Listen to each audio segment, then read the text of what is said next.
জীবনে বারাকা লাভের উপায় বেশি বেশি ইস্তেগফার করা। কি পড়া?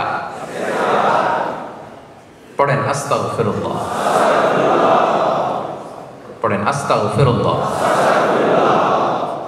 আবারও পড়ুন আস্তাগফিরুল্লাহ। নামাজে সালাম ফেরানোর পর রাসূল সাল্লাল্লাহু আলাইহি ওয়াসাল্লাম 3 বার পড়তে নেবে। আপনারা পড়েন তো?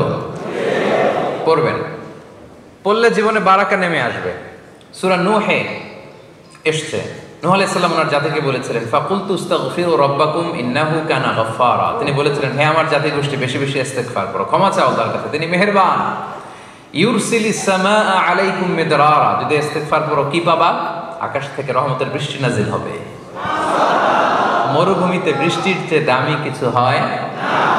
এখানে তো আপনারা প্রতিদিন বৃষ্টি, এটা বুঝবেন না।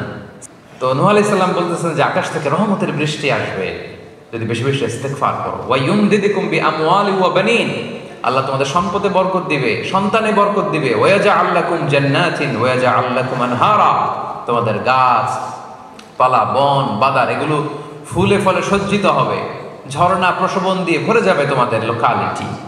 সুবহানাল্লাহ, এটা ইস্তেগফারের কারণে। তাহলে বেশি বেশি ইস্তেগফার করবেন প্রিয় ভাইরা, রাজি আছেন তো? ইস্তেগফার নিয়ে আমি অনেক আলোচনা করেছি, শুনেছেন না আপনারা? বেশি বেশি ইস্তেগফার করলে তাদের দোয়া কবুল হয়, তারা মুস্তাজাবুদ দাওয়া হয়ে যায়।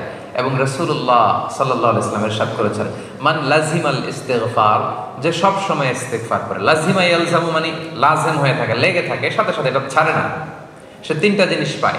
এক, জাআলাল্লাহু লাহু মিন কুল্লি দিকিন মাখরাজা, যে কোনো ডিফিকাল্টিজে আল্লাহ তাআলা তার জন্য একটা ওয়ে আউটের ব্যবস্থা করে দেন, সমাধান পেয়ে যায়, আটকায় না। 2 নাম্বার, অমিন কুল্লি হাম্মিন ফারাজা, তার দুশ্চিন্তা আসে না, আল্লাহ তাআলা তার জীবন থেকে দুশ্চিন্তা উঠিয়ে নেন।